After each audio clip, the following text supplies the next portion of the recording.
morning, CSL Simi Valley. Hallelujah, hallelujah, hallelujah. Feeling the spirit this morning.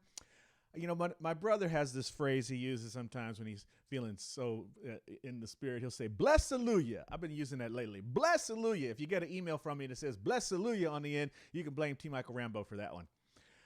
Welcome to another Virch service. That's church and virtual coming together. Virch is what we call it. It's been happening for, it's been a while.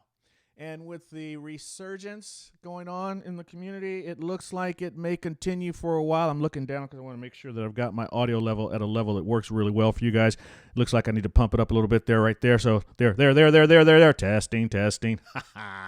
Okay, so yeah, with the cases going up, and they opened worship services for some that had a big space where they could do it with a 25% and still make something work.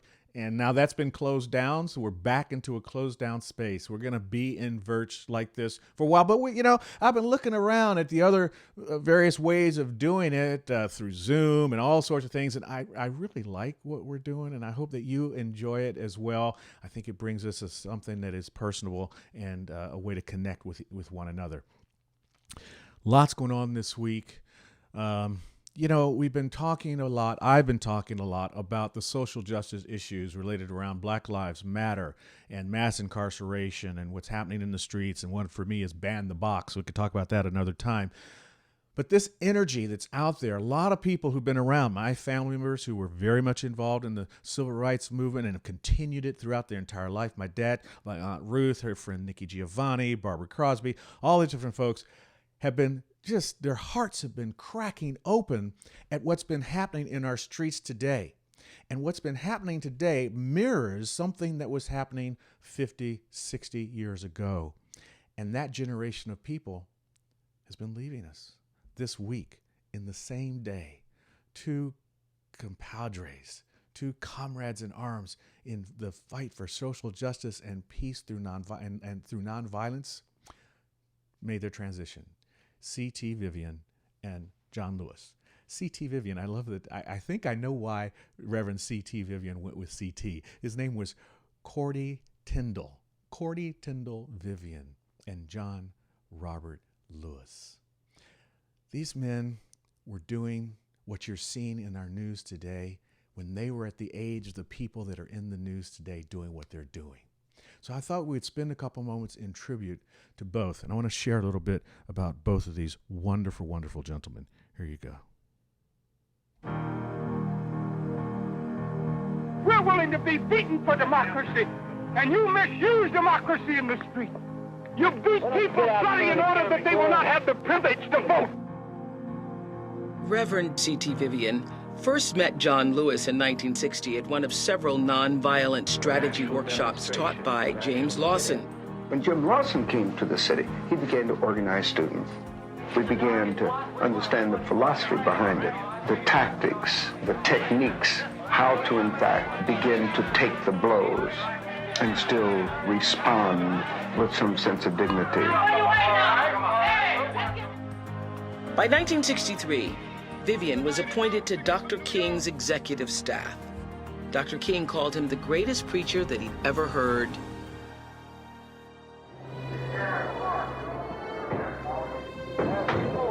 When unrest first erupted in Selma, Dr. King sent C.T. Vivian to the tumultuous Alabama town to be his eyes and ears. This is not a local problem, Chuck. This is a national problem. You can't keep anyone in the United States from voting without hurting the rights of all other citizens. Democracy's built on this. This is why every man has the right to vote, regardless. We're not blinding me with that light. C.T. Vivian's nonviolent beliefs were tested when he was attacked by County Sheriff Jim Clark.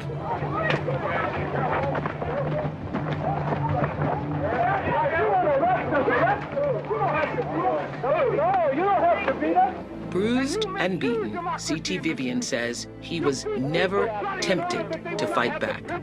This disturbing footage on the Selma courthouse steps captured the attention of the nation.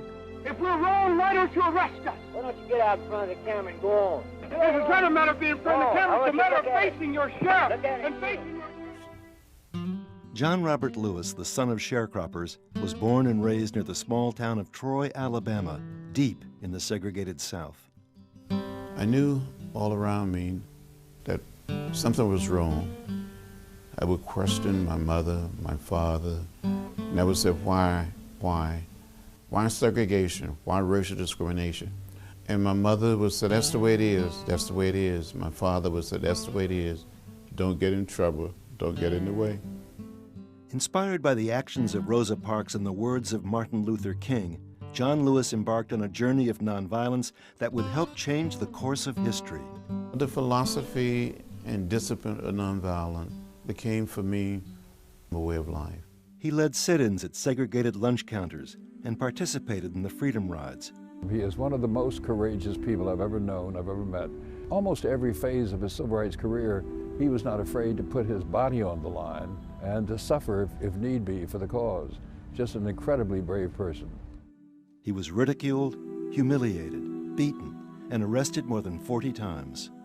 You come to that point when you're participating in a nonviolent protest where you lose all sense of fear. You have to go on, you have to be prepared to die if necessary. He would never turn his back and run from any crisis. And he was prepared to take the consequences. Because of that, I think a lot of other people have not had to get hurt. On March 7, 1965, John Lewis helped lead a group of 600 orderly protesters across the Edmund Pettus Bridge in Selma, Alabama. The day would become known as Bloody Sunday. We lined up in twos to walk in an orderly, peaceful, nonviolent fashion from Selma to Montgomery, to dramatize to the nation and to the world that people wanted to register to vote. We got to the edge of the Edmund Pettus Bridge, crossing the Alabama River. Down below we saw a sea of blue, the Alabama State Troopers. And the major said, "Troopers, advance." They came toward us, beating us with nightsticks and bullwhips. I was hit in the head by a state trooper with a nightstick.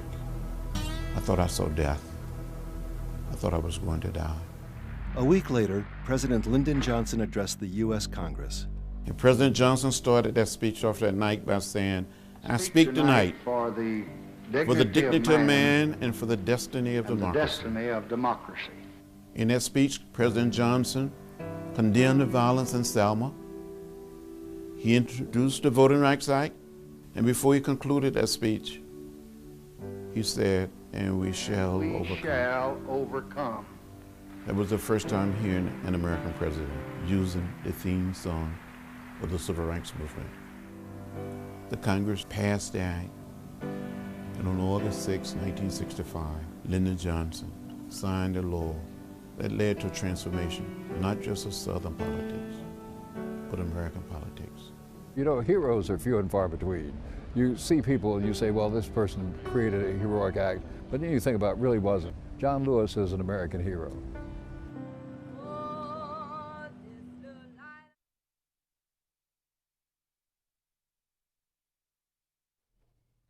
John Lewis, an American hero. C.T. Vivian, an American hero.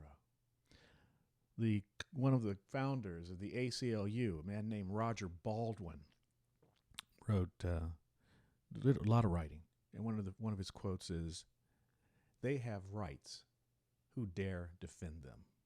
They have rights who dare defend them." We are seeing people defend rights because they dare, because we understand. And we as a community will continue to defend those rights. See, what we're doing at CSL Simi Valley is standing for our principles and standing for those principles out loud in the world to develop what we believe in that is coexistent with what our nation believes in. Those ideals that our forefathers wrote about that they didn't always practice. Just as we believe in principles that we believe in but don't always practice. But we get to move to that place. And in moving to that place, we get to be a rainbow in somebody's cloud. That's not my line. It's a beautiful line. Let me share with you who it's from. There's an African-American song, 19th century, which is so great. It says, when it looked like the sun wasn't gonna shine anymore, God put a rainbow in the clouds. Imagine. And I've had so many rainbows in my clouds. I had a lot of clouds, but I have had so many rainbows. And one of the things I do when I step up on a stage, when I stand up to translate, when I go to teach my classes, when I go to direct a movie, I bring everyone who has ever been kind to me with me. Black, white, Asian, Spanish-speaking, Native American, gay, straight, everybody. I say, come with me. I'm going on the stage. Come with me, I need you now. Long dead, you see? So I don't ever feel I have no help. I've had rainbows in my clouds.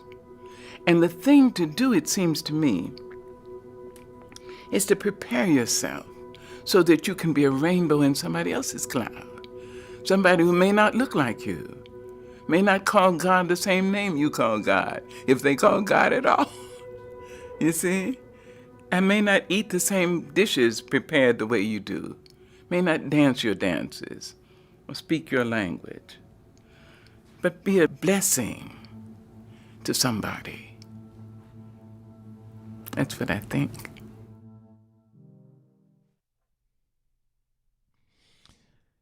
Gotta love what Maya Angelou thinks. Be a rainbow in someone's cloud. I was saying earlier, and I think maybe my mic was a little bit low, but I was saying earlier that our vision and our mission statement are principles in the science of mind, and what we particularly believe and work for within the Center for Spiritual Living, Simi Valley, allows us to position ourselves to be that rainbow in someone's cloud. We are taking with us people like C.T. Vivian, people like John Lewis, people like Roger Baldwin, and also all the men and women, Breonna Taylor and George Floyd and Philando Castile and Michael Brown and Trayvon Martin and Eric Garner. And it hurts me that I could say that many names and have more names in my head. I carry those with me too. And so that's what we get to do. And that's what I want you to think about when we read together our vision and our mission statement and who we are as a Center for Spiritual Living and what we do and what we're about. How we get to be rainbows in somebody's cloud. Because we're community, inclusive, loving, and authentic. We celebrate all paths to God in gratitude, empowering self and others. We serve compassionately through outreach, inspiration, and education. That's who we are. That's why we're here. And here's what we do. Surprise, it's me. I'm the one telling us what we do today. If you would like to do the announcements, just write me an email. If some of you have my phone number, text me, call the church, leave a message. You're welcome to do the announcements. I'm going to do them today because I just feel like doing the announcements. Let's see now. How does that already start off? It starts off with welcome to Verge. And this week on Wednesday, a special treat. I call them our own homegrown. I'm looking over at Johanna. Everything's good. Okay, she was going, I think she's just stretching. No, actually, your sound still needs to be up. Oh, my sound is still low? It's not great. That's so interesting because I'm looking at it bouncing. I'll put it up a little bit more. There you go. All right. So, yeah, there it is. And just in time for me to tell you about Dean and Michelle that are coming up this Wednesday. Here they are. Hi. I'm Dean Yasuda. And I'm Michelle Roberts. Yeah, and we are excited to share this transformational evening coming up on July 22nd from 7 p.m. to 8 p.m. Pacific time, and it's called Creating Pathways to a Peaceful Mind. And what better time to share an evening where we will go on a journey and learn two tools. One is around facing into all that's happening right now and facing into it with a calm heart, with an ability to see through the eyes of possibility. And we're also going to be sharing. Yeah, we're going to be sharing a powerful breathing technique that will bring you to help reset your body so you can be in a calm and beautiful state as all this is what's happening in our world. So, yes, join us July 22nd, 7 p.m. Pacific time, creating pathways to a peaceful mind.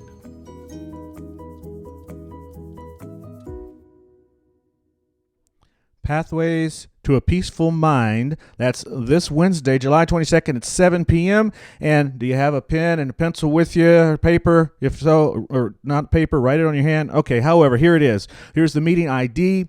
It's 869-6043-4508.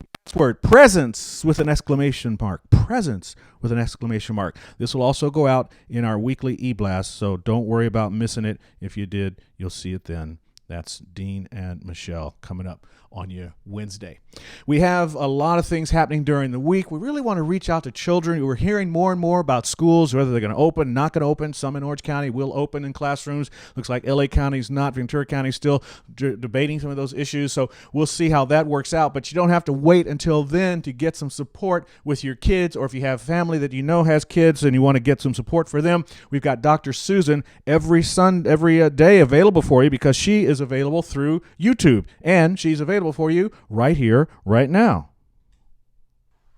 Hi, everyone. This is Dr. Susan, and I wanted to let you know and invite you and your kids to the Play and Learn series that we do on Sunday morning, live stream from the center at from 9:30 to 10, and we do a book, and then we also have a quick discussion about it, and then we do a craft that relates to the book that can be done with me at the same time or viewed later on the YouTube, where the program goes after we finish on Sunday morning.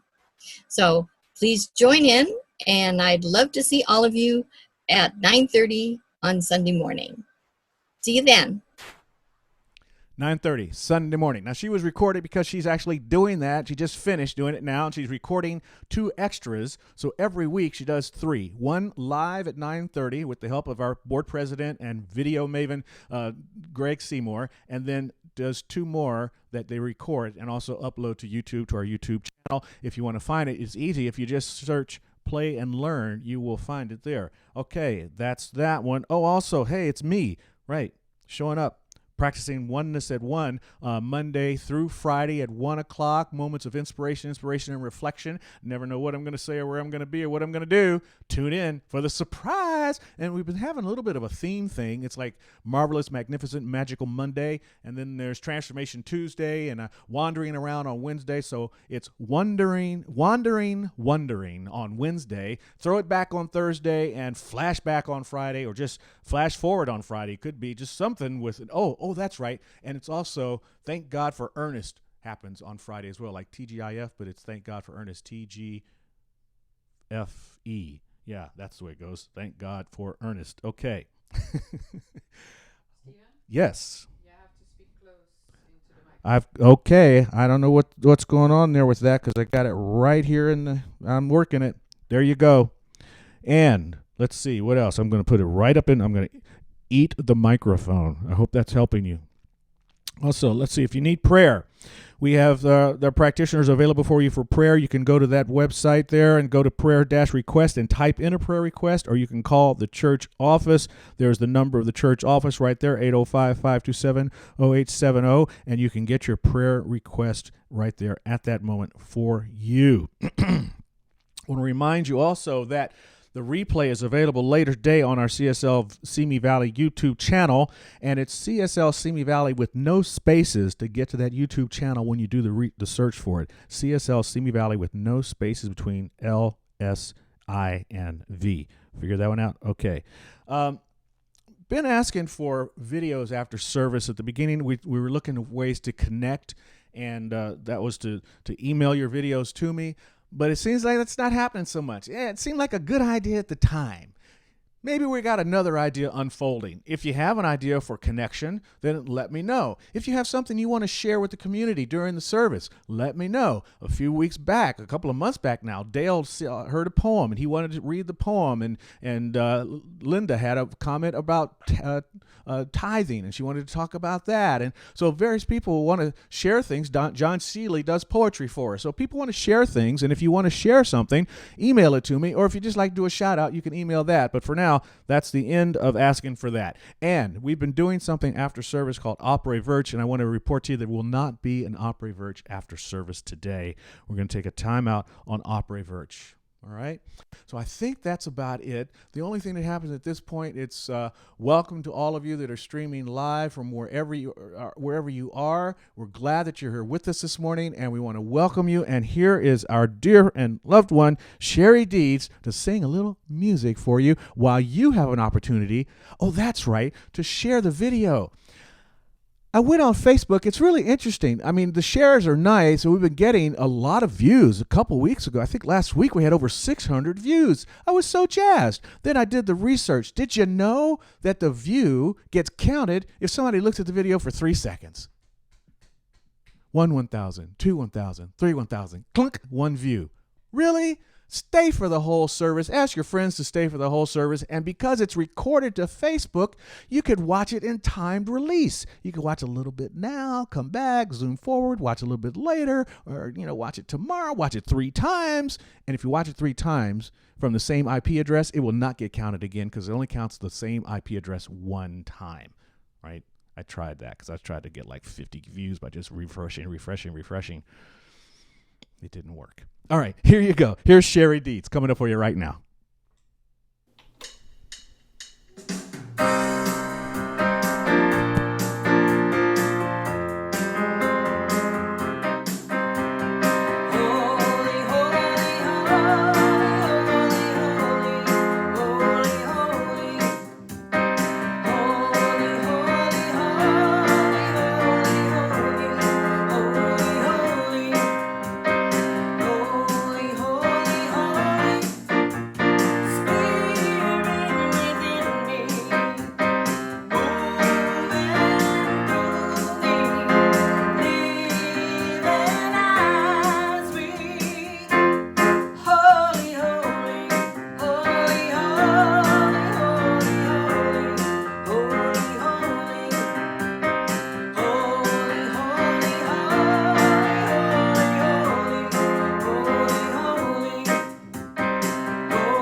Good morning, and welcome to Affirmation Reading and Treatment.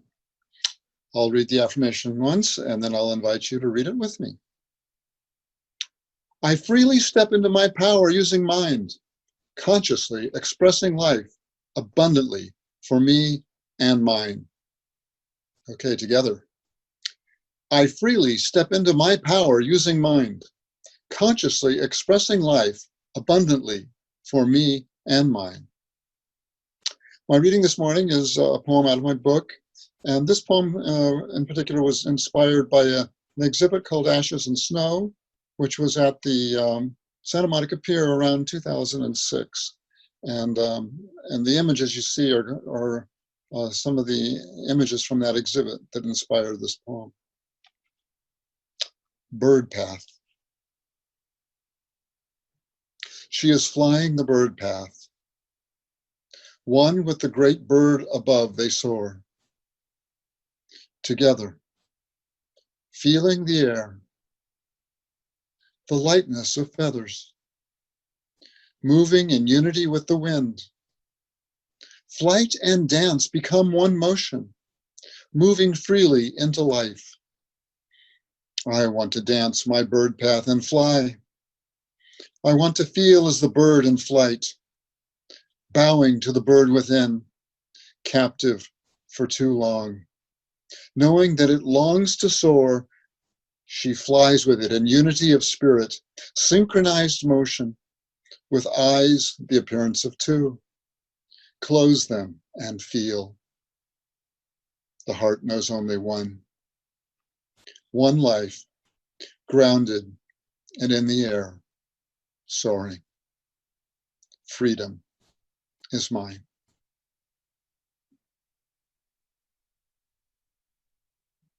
Yes, freedom is mine. So join me in an opening treatment. So in this moment, I recognize freedom is mine. I recognize freedom is God, and God is everything. I recognize that I am uniquely expressing that freedom in each and every moment. I recognize that my freedom comes from the ability to choose my thoughts, that I grant entrance into the temple of my mind. I know that my mind is one with the infinite mind, that I am not only free to choose, but free to choose and choose again. I recognize this freedom to choose my thoughts is a powerful force for change. Everything that exists was created twice, first in mind and then in the world. The power to change my mind is the power to change my perception, and therein lays the power to change the world. So in this moment, I collect thoughts of love, compassion, empathy, health, and wholeness in my mind, knowing that no matter the appearance, this world is moving into a kinder, healthier place, and that a greater harmony is manifesting right here and now between all races, all countries, all political parties, and further, that health and well-being is the natural state of all humanity. For knowing the power of freedom in mind, and for knowing it is in my mind right now, I am forever grateful. And so it is. Namaste.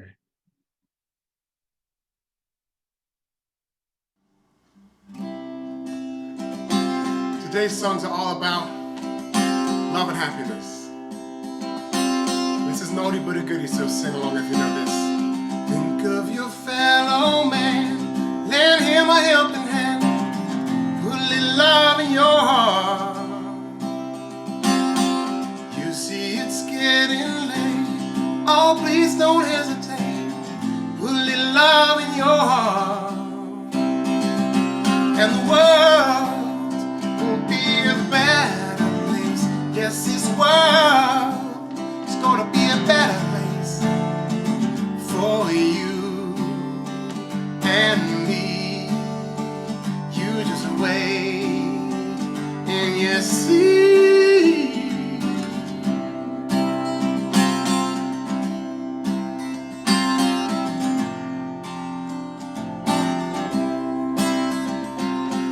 Another day goes by and still the children cry.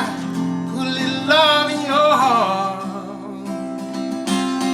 If you want the world to know we won't let hatred grow, put a little love in your heart.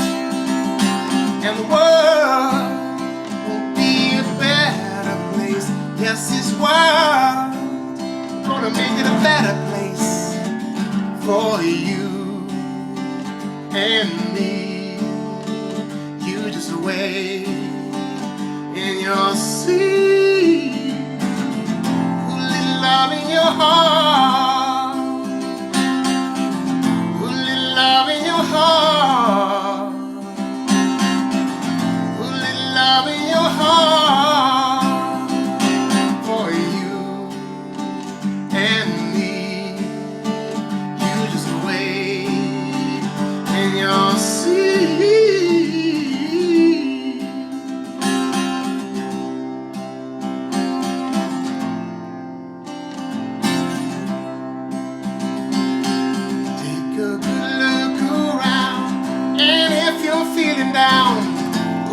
love in your heart. I hope when you decide kindness will be our guide. So put a little love in your heart, and the world will be a better place. Yes, this world is gonna be a better place for you and me. You just wait and you'll see. Put a little love in your heart.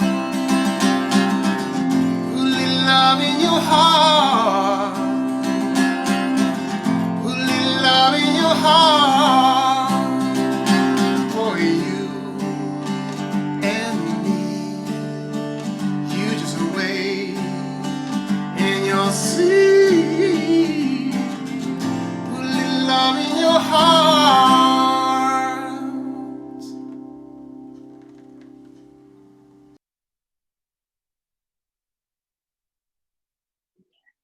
Well, it's time for that little respite that we call the gap, the God awareness place, 3 minutes of silent meditation. And continuing the theme of birds today, I brought you a great white egret to meditate on.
Welcome back. Did you find yourself as free as a bird in that 3 minute respite? I don't know about you, but I'm finding that in this time when the world seems filled with chaos, that meditation is such an important tool to have in your toolbox. I invite you to take advantage of it. Namaste.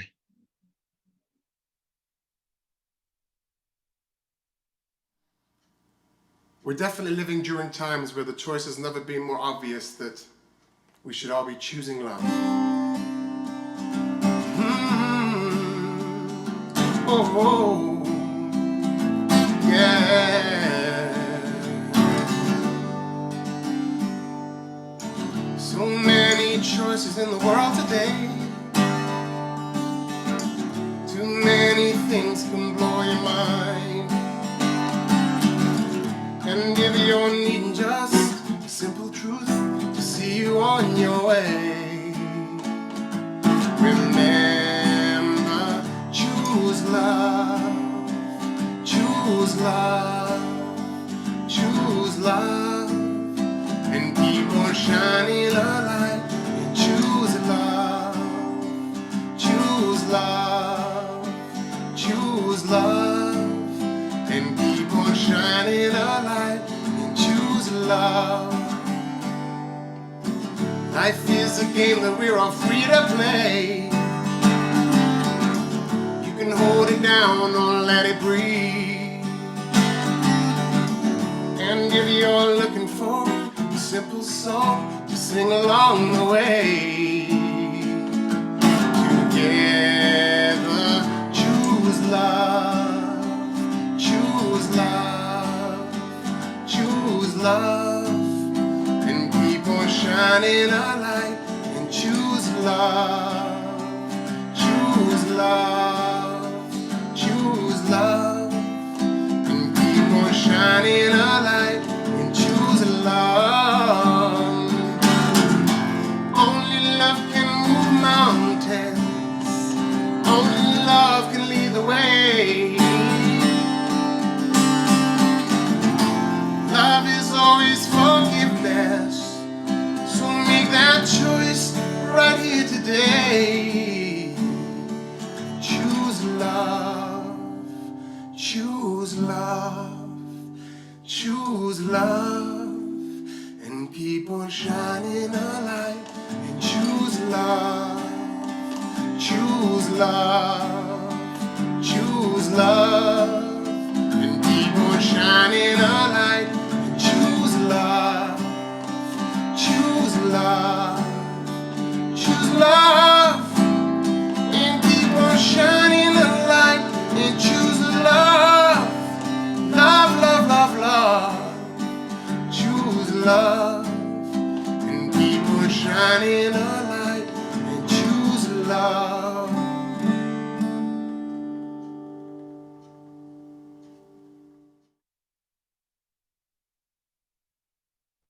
Choose love.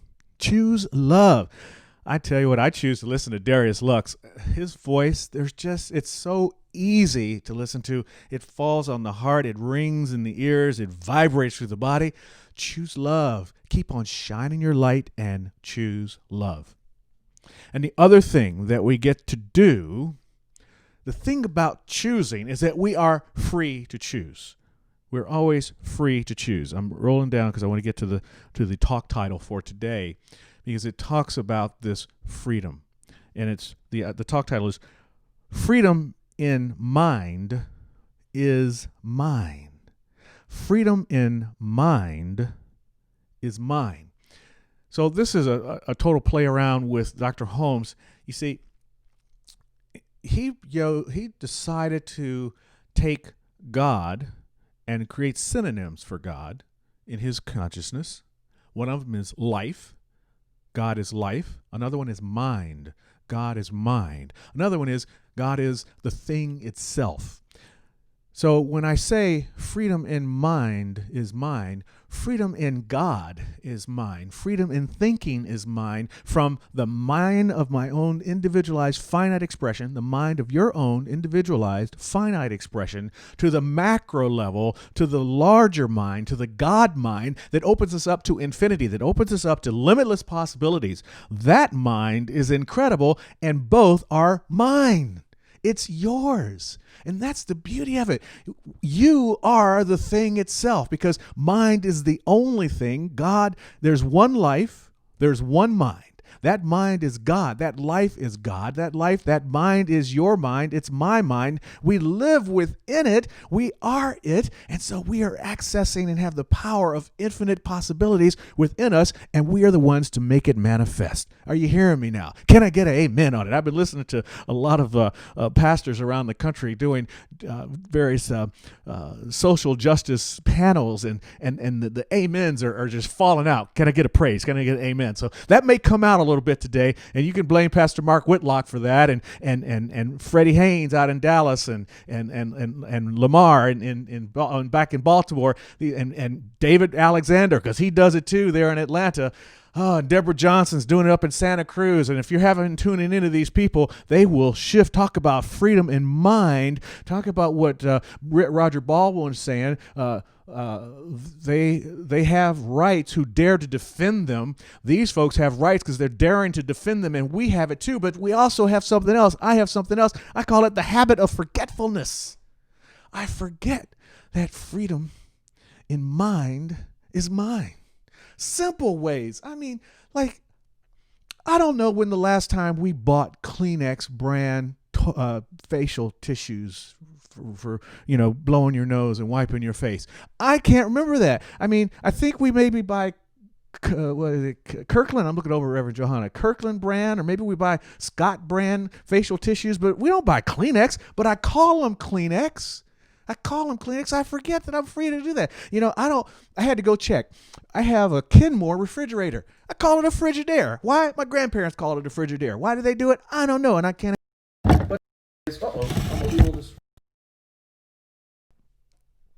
Hold on. Stand by. There it is. Still got me? Yeah. Whew. Wow. That was fun. I almost unplugged us. Wow. First tangent. So years ago, back when I was just a cub working for KTBC, it was during one of the presidential campaigns of 1976, and all the news media were down in Austin, Texas, including ABC. And they thought, KTBC, we're just a little podunk Austin, Texas station, and we had plugged in. Back then, in order to go live, you had to actually plug a telephone line into a wall that went to a switcher station that broadcast your signal live. Well, we had reserved one for KTBC, the local affiliate. ABC did not. They wanted one, so they unplugged ours. And I love Peter Jennings, but he didn't get to unplug my plug. He unplugged it. I went over, I said, that's our plug. We're ABC. We got to have a plug. Sorry. Well, he unplugged us. But just before we went on the air, I went over and I unplugged ABC and plugged KTBC Channel 7 Austin local station into the wall. ABC went dark. I unplugged a network. Woo! Oh, that felt good to confess that. Where was I? Oh, yes, the forgetfulness. The habit of forgetfulness. We don't have to forget. We don't have to have limited thinking. We can be creative. Like I was creative. I didn't just go back and I waited until it was too late for them to make a choice, to make a decision. You gotta think outside the box. And the limited thinking is not working for us. We have to expand our thinking no matter what it is, whether it's the kind of thinking that led to the kind of movement that C.T. Vivian did, that John Lewis did, or it's the kind of thinking that's happening in the streets today with the Black Lives Matter pro-step movement, or if it's just your own thinking to expand your own prosperity and abundance in your life, to get out of thinking that this is the only way it's going to be. It doesn't have to be that way. I'm thinking about my friend Erica, Michael's friend Erica in St. Paul. I've told the story of Erica going to the Mongolian big bowl place where you fill your bowl with all of the raw foods, the raw vegetables and everything like that, and they cook it, and then once it's cooked down, it's hardly overflowing the bowl. Well, she thought outside the box. She would take, I think you guys have heard me talk about this before, those of you who've seen us at the center, if you just tuned in, and great. So I got new people to tell the story to. She would take the romaine lettuce and put it around the edge of the bowl and build the walls of the bowl higher, so when she would fill it with all of her raw vegetables, it would be overflowing over even the lettuce. So when the guy would cook it all down and drop it into the bowl, it was always a treat to the cook's face, because he would think, wow, this is a lot this time. Did I cook it enough? That's thinking outside the box. One of the other things she used to say, when people would think limitedly, when they would limit themselves or not come from their authentic selves or not tell their truth, she would look at them and say, incorrect. Incorrect. It is incorrect to not use your freedom in mind because it is yours to use. We must think bigger, expand the ideas. There's a village in Germany in a town called Wiesberg, and they have a fortress up on the hill that's been there for centuries, back in the 15th century and even before then. And during the legend in the town is at one time another neighboring kingdom had come to overtake the Wiesberg fortress, and all of the residents of the town raced up the hill and hid in the fortress. And the conquering force came and surrounded the fortress and were gonna knock down the walls and kill everybody in the town. But then the general or the commander decided to have a change of heart, and he says, I can't do this to women and children. So he told the villagers, all the women and children at sunset can come out of the castle, and tomorrow at dawn we will fight. Just the men will fight, because it was chivalry, right? But then he had another thought. He says, you know what? Not only can the women come out with their children, but they can also bring their prized treasure with them as well. And at sunset, when the gates opened and the mothers came out with their children, each mother on her back was carrying her husband. Outside the box thinking. And the commander had to go, well, that's what I said, so that's what happened. And all the men were able to leave too. This kind of thinking is within each and every one of us. I know it's a crazy story, but you have the ability, because freedom in mind is yours. It's existing. It's Spirit's inherent nature. It's permanent. It's an essential attribute of Spirit to be expressed. Dr. Holmes put it like this. He says, there's always more. The limitless resources of Spirit are at our command. Always more.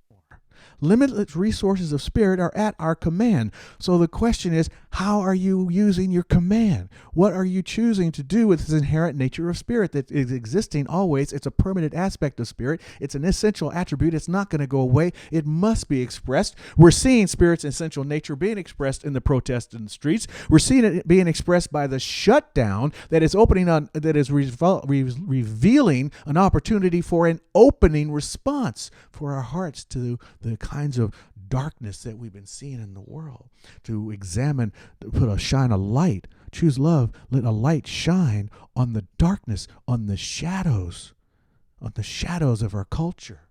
And if there's dark shadows of our culture called injustice and racial inequality and mass incarceration and economic injustice and economic slavery in other parts of the world, and so many of these dark shadows cast upon the world, there must be a light. Because without light, there could be no shadow. Nature creates light and divinely shines upon everything. And our job, as nature is creating this divine light, our job is to not just look at the light, but also turn from the light and take a look at the shadow and examine that shadow. And then as we do that, then it's our call to put thee behind thee, Satan. Here's what the Maori people of New Zealand say about the shadow. They say, turn your face to the sun and shadows fall behind you.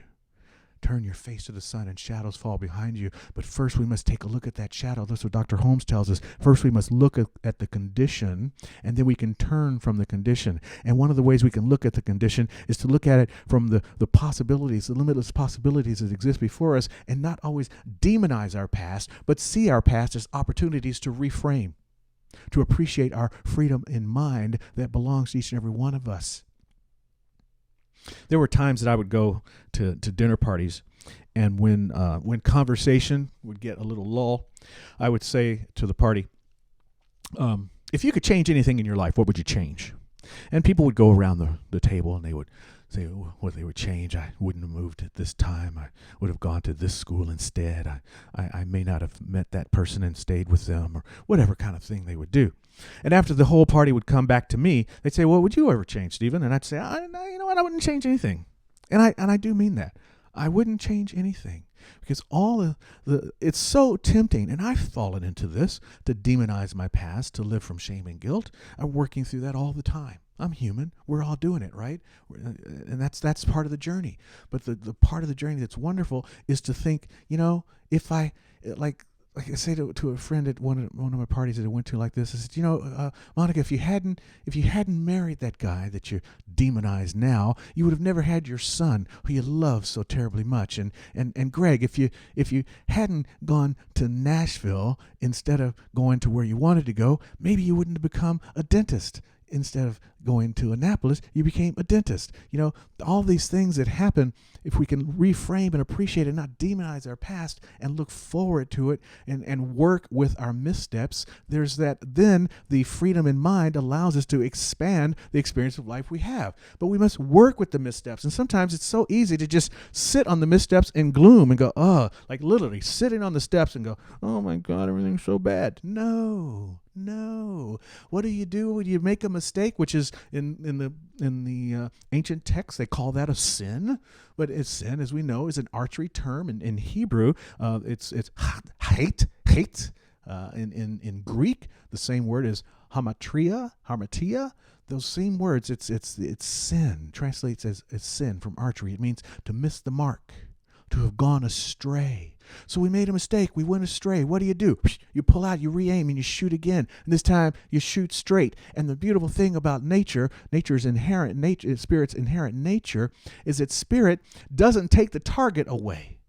Spirit doesn't take prosperity away from you because you're not demonstrating prosperity right now. Spirit doesn't take abundance away from you because you're not living an abundant life right now. Spirit does not take creativity away from you because you've chosen to just keep doing the same thing over and over. That's grace. That it doesn't go away. That's the law, that it's always there. You see, that's forgiveness, that you get another arrow and another moment to reframe, re-aim, and shoot again. All you have to do is take a knock at the door. Sri Aurobindo says it so well. He says, the house of the divine is not closed to any who knock sincerely at its gates, whatever their past stumbles and errors. The house of the divine is not closed to any who sincerely knock at its gates, whatever the past stumbles or errors. Our dark moments can lead to our beauty. I'm in an old KTBC mode for some reason today because I'm thinking about David N. Smith. David N. Smith was a wonderful photographer and also a great storyteller. He did something called Newsreel 7. He would take a film camera out every day, and he would drive around in a car called Red Rover. And it was interesting because he had red hair and he was about this tall. And he would go around Austin and for example, let's say like one story I remember was there was a guy who car broke down. He had his 3 kids in the car and he's on the side of the road trying to fix a tire. And David N. walked up to him and started talking to him and interviewed him. And from this dark, sad moment where he was totally stressed out with the kids screaming and trying to change a tire, David N. interviewed him and got the story of his life and told the story of his life and made it beautiful. And then he brought that film back to the station. And my job as a film processor then was to go into the dark room, into the shadows, and develop that beautiful story so that it could be shined through light and broadcast out in the world. See, that's what we get to do. And we get to do that with our individual lives. We are the photographers, the directors, the editors of our individual stories. What's your story? Love your movie, right? But knowing this, knowing we have this power, knowing that freedom in mind is mine, takes power. Takes power. And the wonderful thing about this kind of power is it's free. Zero interest, zero down, no limit, no charges every year, free. Our job simply is to step into it, step into the power, step into mind, step into faith. Do you notice that? Step into power, step into mind, step into faith. 3 things. The power of 3. The tripod. The mic over here was standing on a tripod. That tripod makes this puppy very sturdy, right? The triangle, very sturdy. Comedy, it always works. A priest, a rabbi, an imam walk into a bar. Or better yet, how about this one? Okay, let's go to the next question. Gentlemen, what do you hope people will say about you at your funeral? At my funeral, I hope they'll say I put the needs of my congregation before my own. At my funeral, I hope they'll say I extended my ministry beyond the walls of my church. At my funeral, I hope they'll say, "Look, he's moving!"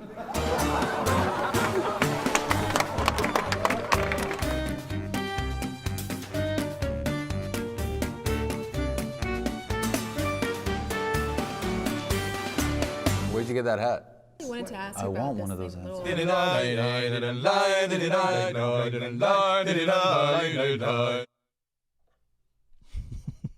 Pizza or salad? I want one of those hats. Oh gosh, that might have been double playing, because I think I had the mic turned up kind of loud. But you get the point. The point is 3. Dr. Holmes used 3 and the power of 3 a lot in our teaching.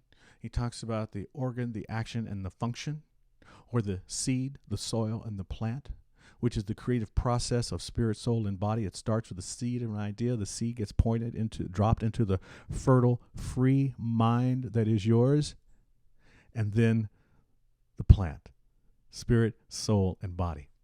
There's a little bit of a delay between what I'm saying and Reverend Johanna watching, and she is right now having a total, wait a minute, look at her over here. No. Don't do that. She's having a total. Oh, was there a pizza guy afterwards? I missed that. Oh my. Now are you hungry? Power of 3. Focus, Stephen. Whew. Power of 3. I want to drop 3 powerful words on you today that I think are key to expressing freedom in mind as mine. 3 powerful words for using the freedom of our mind. And that is when we're looking for something to bring into our experience. Since it's already existing in the universe, because the universe contains everything, right? There's nothing missing from the universe. Every possibility, every likelihood, every creative moment is present somewhere in the universe. Now, our job is to bring that present thing into our experience, and the universe loves conviction. You want to ask, you want to beg, plead, hope, wish, try. The universe will say, okay, because it can't really discern the intent behind those kind of words. So it will hope, try, plead. But if you declare, if you claim, if you accept, you're good. That's the knowing power that it takes to put the power of 3 to make the freedom in mind be yours, to be mine. That is the power that I want to share with you today. When we're doing our spiritual work, the spiritual work comes in a conviction, in a knowingness that we have the power to step into mind, to step into faith, and to use it by declaring, claiming, and accepting our good. And when we do this, when we make this claim, we are not speaking from the of the little isolated ego that we appear to be, but rather we are acknowledging, accepting, and agreeing with the perfection that already exists. See, there it is again, the power of 3. Acknowledging, accepting, and agreeing with the perfection that already exists. That perfection is what I was talking about. Everything already exists in the universe, even your divinely perfect and right idea. It's ours to freely decide to use it, to bring it into our experience. And that brings us to the aspect of needing some decision tools to help us make that decision, to help us make those choices. And the decision tools come in 3 as well. Meditate. Go within. You know, it says, what does it say? How do I pray? I go into my closet in secret and pray, and the Father who hears in secret will reward me openly. That passage from Matthew go into your closet in secret. Your closet are your thoughts. And to go in secret means to go in and get still and just be one with the presence. To drop the woulda, coulda, shoulda story, to drop the if I could, when I did, as soon as this, then that. Drop all of that and go in secret and affirm through a declaration, a claim on the good you're ready to accept. And in doing that, you have prayed rightly, and that's treatment. So meditate, affirm, and treat. That keeps the divine stream flowing abundantly in life, in your mind, in your body, in your affairs, in the body that is the affairs of your life. And this is a stress-free way to make it happen. It's not a willing so much. It's not a gripping and a holding. It's a reliance instead on immutable laws and principles whose work it is to reveal our good.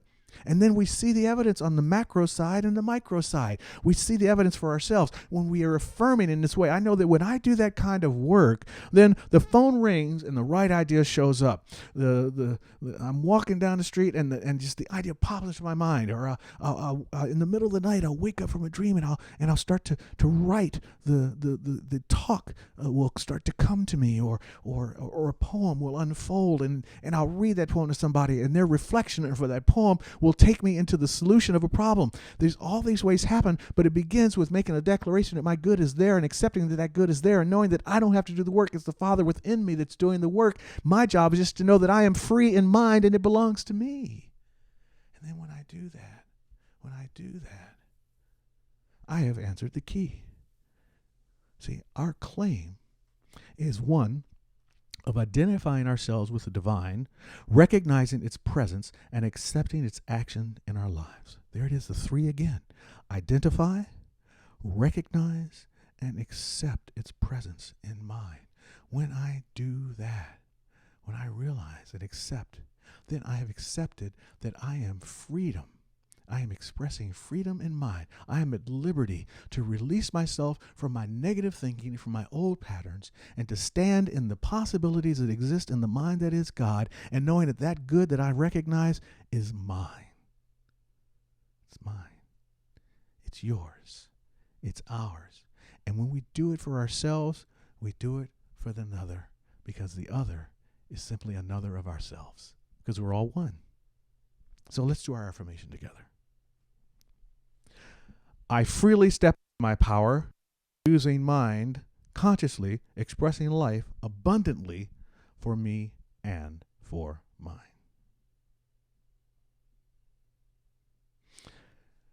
It's now time for our healing prayer. So this is the moment where we open ourselves up to Spirit's flow and do some of that work I was talking about, where we express freely in mind. So I'm going to check a little audio section right here. This is where I invite you to make that claim, to make that declaration, and then we will accept it together. So I'm going to take a pause here while you open your own consciousness to that reality that may feel like it's fleeting. But the fact that you can think it, that there's a draw to your good, is evidence that that good does actually exist. In this treatment, we are going to claim that, declare it, and bring an acceptance of that good into your experience right here and now. Join me. I know there's one life. That life is God. That life is my life, your life. It is the life that we each and all are living in. It's infinite. It's creative. It's giving. It's loving. And it is one. It is not diminished by the multiplicity or the individuality of each and every single soul. For we simply are an individualized expression of the only thing that is. So by my living my full expression of myself, I know that I am allowing God to be more fully expressed in the world. And what I know is true for me, I know is true for each and every person that is here listening to my voice and watching this cast at this moment, and any who are coming to this cast at the time that they do. For what I know is that those principles of abundance and prosperity and harmony and health and perfection and right action, justice and peace, love, inclusion, equity, all exist as divine ideals and principles. And in this very moment, each and every person that is touching one of those principles is making every step forward from this moment on into the actuality of those principles, into actual realization of those principles in their lives as experiences that bring more joy, more peace, more love, more satisfaction. This is the truth. This is what I know is happening. I see it happening now for each and every person here, and I know it happens in time, on time, through the power of the mind that is mine, here and now, and so it is. Thank you for joining me in prayer, and know that our practitioners are available for you at any time in prayer. Okay. Oh my goodness, this is fun. We get to go back to Darius Lux one more time.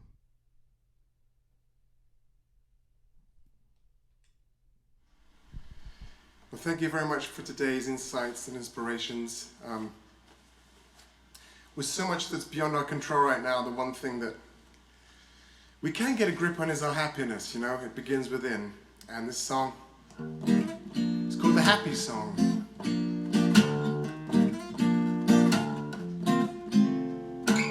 I've been to Paris in the Eiffel Tower, search for beauty in every flower, looking for love on the streets of Rome, with nothing but my backpack on. Walking so many streets, it was cool for a while, helped me learn how to smile. Now I'm happy in the skin I'm in. Everywhere I go, everywhere I've been up and down, lost and found myself, happy in the skin that I'm in. Swam with the dolphins in the sea, I've never felt so wild and free. I even flew to the city of sin, spent my last dollar trying to win.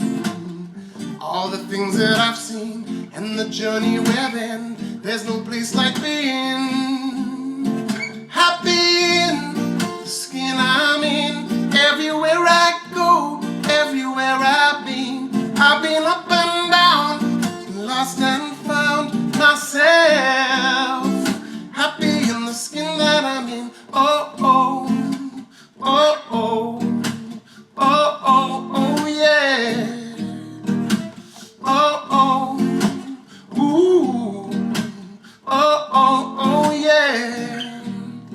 Happy in the skin I'm in. Everywhere I go, everywhere I've been up and down, lost and found myself, happy in the skin that I'm in. Happy in the skin I'm in. Everywhere I go, everywhere I've been up and down, lost and found myself, happy in the skin that I'm in.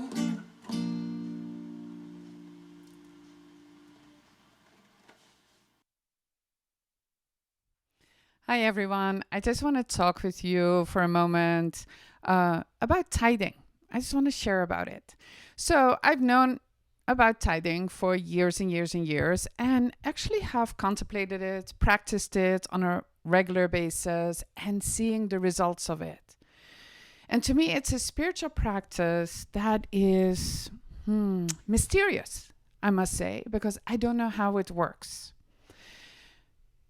What I've seen when I started to tithe regularly, I do it on a weekly basis, my income started to go up dramatically.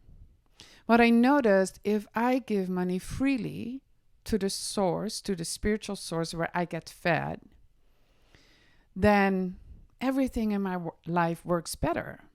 And even though I meditated, did affirmations, did a lot of other spiritual practices, starting to tithe made a big difference in my life. So I've been thinking about it. It's like, what is that? And what I realize, it's like, tithing makes me aware that I am part of the greater whole. And when I look at nature, it's constantly giving and receiving, right? And we participate in that.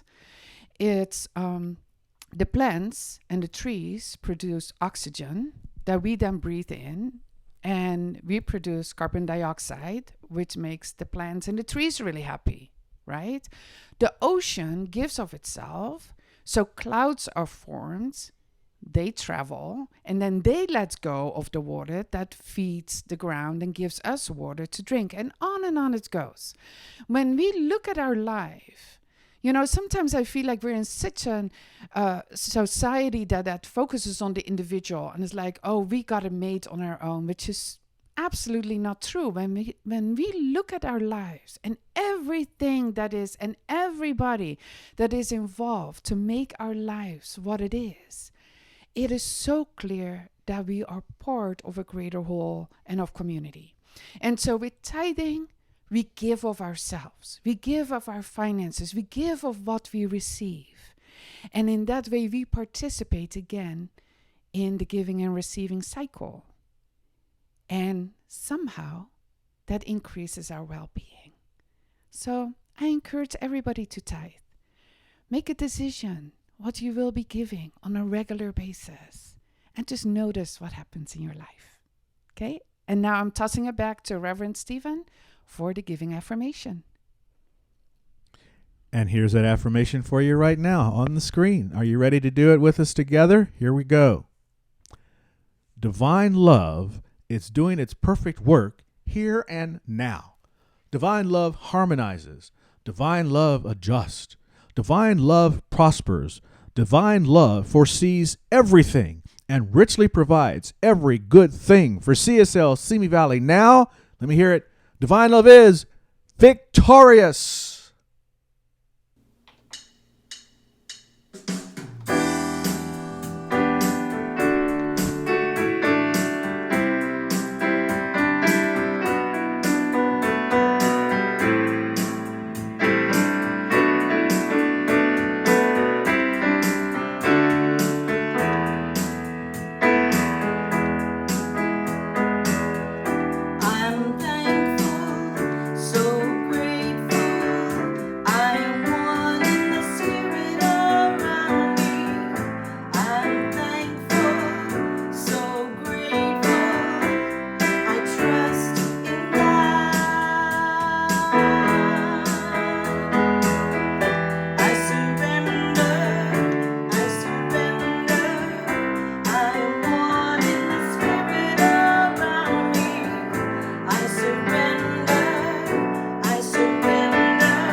So now as we practice the law of circulation, I recognize all of the gifts before me, all the income from PayPal and online and calls to the center, knowing that it's just the law of circulation and the river that flows by, knowing that upstream and downstream and those of us right here at the riverbank all recognize that this is a healthy river, that this is a river that supplies all that is needed, all that we could possibly imagine, that allows us to spread the word, to take our message beyond the walls of this center, beyond the virtual walls of this center, knowing that each one involved in the giving and the receiving is blessed. Grateful that this is so, I release my word into the law, and so it is.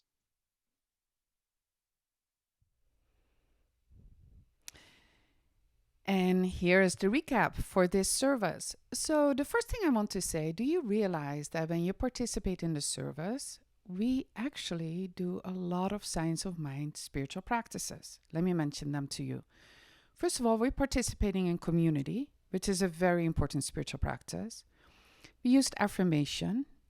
We studied by listening to the reading and the talk. There's prayer, music, and offering. So thank you for being here and participating. The recap of Reverend Stephen's talk. There's only one mind, and we're in it, we're off it. It's us. And the limitless resources of spirit are at our command. And as John Newbill said, because remember that Reverend Stephen told the story of Erica, how she built up her bowl with the salad. John Newbill said, think outside the bowl and inside the lettuce. Then examine the shadow, but don't pitch your tent there. Examine the shadow and then turn to the light. The house of the divine is not closed to anyone who knocks sincerely at its gates, whatever their past stumbles and errors are, even when you unplug a network, like Reverend Stephen did. Then he talked about the power of 3, and power is free. Our job is to step into the power, to step in mind, and to step in faith. Okay? And then we have our decision tools. We meditate, we affirm, and we treat. No gripping, no holding. We identify ourselves with the divine, recognize its presence, and accept its action in our lives. We have gotten loads of amens from you in the chat box. Thank you for that. And just the last thing of what Maya Angelou said. We have rainbows in our clouds. Be a rainbow in someone else's cloud. Be a blessing. Thank you, Reverend Johanna. Wow, we got a lot going on in our service, don't we? All those spiritual practices, a lot of great music, and hopefully something that can stay with you for the entire week. And again, as I said, it's on Facebook. It's saved, so you can go back and get caught up on anything that you might have missed or just want to get recharged once again. Also, we have, Practicing Oneness at 1, Monday through Friday. Dr. Susan has her videos for the kids, and Wednesday, Dean and Michelle. So there's a lot of activity that we're presenting for you. We want to stay connected with you while we continue to be apart, because we're only physically apart. Together we are in heart. This is time for closing out. We're going to do our closing benediction. We scroll down to it. Join me as we share this together. Then Sherry will sing for us. Here you go. I'm at home in the heart of God. My life is anchored in truth. I can never be separate. I live in the consciousness of peace. I release all fear. I am living love. I release, I lay